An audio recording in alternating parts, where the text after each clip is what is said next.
పినరై విజయన్ కేరళ ముఖ్యమంత్రి సిపిఎం నాయకులు రాహుల్ గాంధీకి మధ్య వాదన యుద్ధం మాటల యుద్ధం తారస్థాయికి చేరి పర్సనల్ లెవెల్కి కూడా చేరింది. అంతకుముందు సిపిఎం నేతలు కాంగ్రెస్ నేతలు విమర్శించుకునే వాళ్ళు, కానీ అగ్రనాయకులు సంయమనం పాటించేవారు. కేరళలో ఉన్న యునీక్ సిచ్యువేషన్ ఏంటంటే ఇక్కడ ఉన్న 20 లోక్సభ సీట్లలో ప్రధానమైన కాంపిటీషను ఈ కాంగ్రెస్ పార్టీ నాయకత్వం యూడిఎఫ్కు, సిపిఎం నాయకత్వం ఎల్డిఎఫ్కు. బీజేపీ ఓట్లు పెంచుకుంటున్నా బీజేపీకి సీట్లు రావడం లేదు. బీజేపీకి ఇప్పటికీ కేరళ ఎల్యూజివ్గా అంటే అందని ద్రాక్షగానే మిగిలింది. అందువల్ల బీజేపీ దేశవ్యాప్తంగానేమో బీజేపీకి వ్యతిరేకంగా లెఫ్ట్ కాంగ్రెస్ ఇండియా కూటమి అంతా కలిసి ఫైట్ చేస్తుంటే, కేరళకి వచ్చే వరకు peculiar situation left versus Congress. అందులో ఈ పార్లమెంట్ ఎన్నికల తర్వాత ఓ ఏడాదికో ఏమో అసెంబ్లీ ఎన్నికలు కూడా జరుగుతాయి. అందువల్ల పార్లమెంట్ ఎన్నికల ఫలితాలు రేపటి అసెంబ్లీ ఎన్నికలపై కూడా ప్రభావాన్ని చూపుతాయి. కనుక ఈ పార్లమెంట్ ఎన్నికల్లో అత్యధిక సీట్లు గెలుచుకోవడానికి అటు కాంగ్రెస్ ఇటు సిపిఎం కృషి చేస్తాయి. ఎవరు గెలిచినా అల్టిమేట్గా ఎన్డీఏకు వ్యతిరేకంగానే పార్లమెంట్లో ఉంటాయి. కానీ స్థానికంగా రాష్ట్ర స్థాయి రాజకీయాల ప్రభావం వల్ల ఈ రెండు పార్టీల మధ్య తీవ్రమైన పోటీ జరుగుతుంది. ఇతర రాష్ట్రాల్లో కాంగ్రెస్ లెఫ్ట్ కలిసి కూడా పోటీ చేస్తున్నాయి. ఇప్పుడు బెంగాల్, రాజస్థాన్, తమిళనాడు ఇలా చాలా రాష్ట్రాల్లో లెఫ్ట్ కాంగ్రెస్ కలిసి పోటీ చేస్తున్నాయి. వాయనాడులో బీజేపీ అభ్యర్థి సురేంద్రన్ రంగంలో ఉన్న అక్కడ ప్రధాన పోటీకి రాహుల్ గాంధీకి సిపిఐ నాయకురాలైన ఆని రాజాతో ఉంది. సో అందువల్ల ఈ మాటల యుద్ధం తారస్థాయికి చేరింది. వాయనాడును ఎంచుకోవడమే తప్పని లెఫ్ట్ ప్రశ్నించింది. మీరు బీజేపీతో ఫైట్ చేయాలి అనుకుంటే బీజేపీ కంచుకోట్లపై ఫైట్ చేయాలి తప్ప రెఫ్యూజీ లాగా కేరళ వచ్చి పోటీ చేయడం ఏంటి?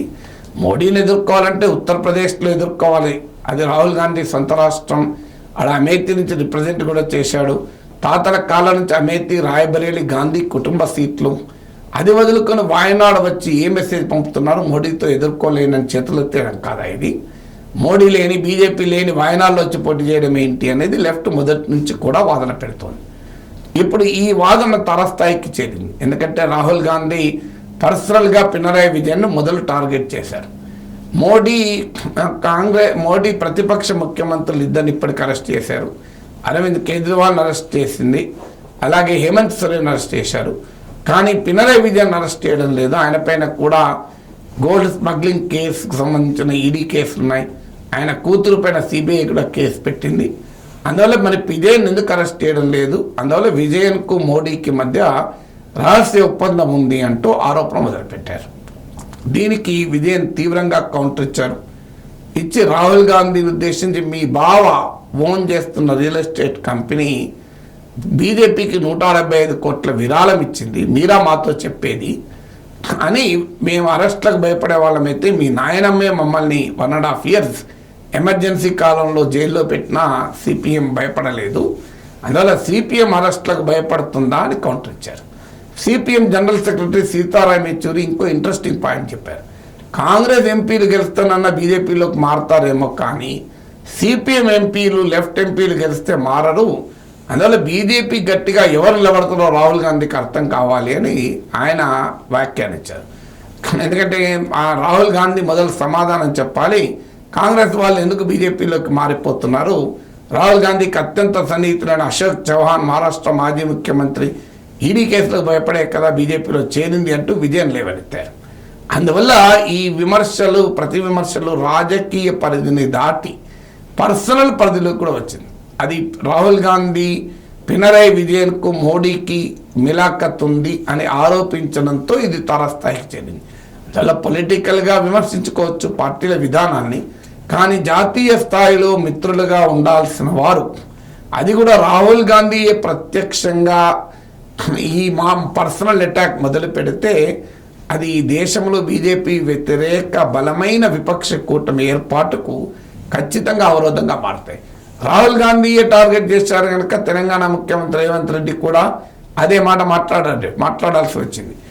విజయన్కు మోడీకి మధ్య రహస్య ఒప్పందం ఉంది అంటూ రేవంత్ రెడ్డి మాట్లాడించారు. వాస్తవంగా రేవంత్ రెడ్డిని వారించాల్సిన రాహుల్ గాంధీ ఈ మాట మాట్లాడిన తర్వాత ఇక రేవంత్ రెడ్డి మాట్లాడుకుంటుంటాడా? అందువల్ల ఇది కాంగ్రెస్ పార్టీ నాయకత్వం కూడా ఆలోచించాలి. గతంలో మమతా బెనర్జీపై ఇలాగే అధీర్ రంజన్ చౌదరి విమర్శ చేస్తే బెంగాల్లో 42 సీట్లకు తృణమూల్ కాంగ్రెస్ విడిగా పోటీ చేస్తుంది. గతంలో ఢిల్లీ కాంగ్రెస్, పంజాబ్ కాంగ్రెస్ నేతలు ఆమ్ ఆద్మీ పార్టీకి వ్యతిరేకంగా ఇలాగే వ్యాఖ్యానాలు చేశారు. కేజ్రీవాల్ని అరెస్ట్ చేయాలని అసలు ముందుగా డిమాండ్ చేసింది Congress party. Delhi liquor scam పైన ముందుగా ఆరోపించింది కాంగ్రెస్ పార్టీ.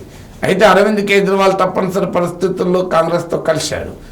ఇలా కాంగ్రెస్ పార్టీ దేశంలో ప్రధాన ప్రతిపక్షంగా ఉండి ఇతర పార్టీలను కలుపుకునే విషయంలో సంయమనం పాటించాల్సింది పోయి ఓ వాయనాడ్ లోక్సభ సీటుకో లేదా మరొక సీటు కోసమో తమ పొలిటికల్ కాంటెక్స్ట్ వదిలేస్తే అది కాంగ్రెస్ పార్టీకి నష్టం, బీజేపీ వ్యతిరేక కూటమి ఏర్పాటుకు నష్టం.